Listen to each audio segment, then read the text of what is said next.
Hi, I'm Noelle. I'm going to show you how to use the slab roller today. We are going to be making slabs for the base of a coil pot or for doing soft slab building. Okay, so first I'm going to take my pugged piece of porcelain and I'm going to cut off about 1.5 pounds, okay?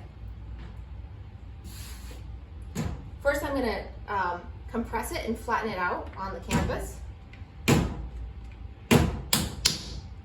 And so as I'm doing this, I'm flipping it, and I'm not flipping it and dropping it this way, I'm going like this. And if I go at that angle, it will elongate it in this direction. And so then I'm going to flip it this way and go this direction as well, because I want a square piece. If I only elongated it this way, I'd have a rectangular piece of clay. Next, I can take my rolling pin and just help it along here. Okay. And now it's ready to go. I know that it's about 1 inch thick, which is the appropriate thickness for it to go easily through my slab roller. Let's take a look. I have a Bailey model, and I don't have a depth gauge on it, so I have to take out pieces of masonite to adjust for how thick the slab is. So for me, for a good sized slab for the bottom of a coil pot, I take out the 2 thinnest pieces of masonite, okay? And I just set them aside here. When I'm done and I'm cleaning up, I'm gonna put them back in the slab roller so they don't warp or bend. All right, open up the canvas. It goes up near the top. Close it back up, and I have to give it a little push from this end. All right. Now I can tell that it flattened it out all the way, and I'm gonna go back.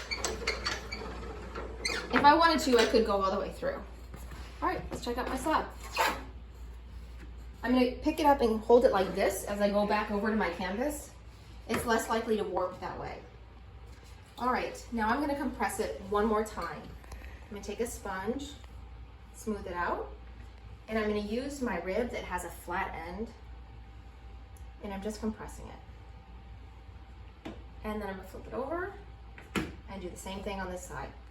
You do not want to forget this step. This step is really, really important. This step helps make sure that the clay particles are nice and compressed, and it will lead to less warping and less cracking. And so now I have a really beautiful slab. And I can make a decision. Is it going to be the base of a coil pot? Am I going to be making a whole piece or sculpture or a functional object with my slab? Let's say, for example, I want to make a coil pot next. I have this collection of tile cutters up here on the shelf. Can you see those? Up here, I have a few different shapes. I have a rectangle. I even have a hexagon. I have a large square, and I have a little baby. All right, so I'm just gonna double check that my tile cutter is nice and clean. And we are just gonna cut out a circle. Okay, so I'm gonna go right on the edge so I don't waste clay. Push down. I'm gonna grab a fettling knife. This is my fettling knife. And I'm going to trim around it as best I can because I'm going to try to use that piece there. And then I like to scooch it away and peel off this. Okay, I can also just kind of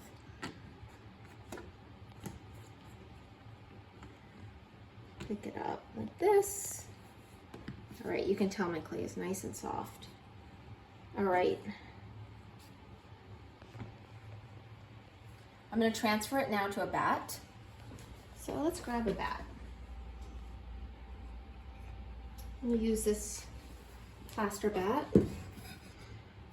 This is where I'm going to put it, right in the middle. All right, I'm going to pick it up. See my clay's in there? You see it has some texture on the bottom from the canvas surface. That's okay. If it's the bottom, I don't mind so much. And I'm going to go right in the middle. Depress the plunger part, and there is my perfect circle, which will now be the base of a really nice either coil pot or slab pot. All right,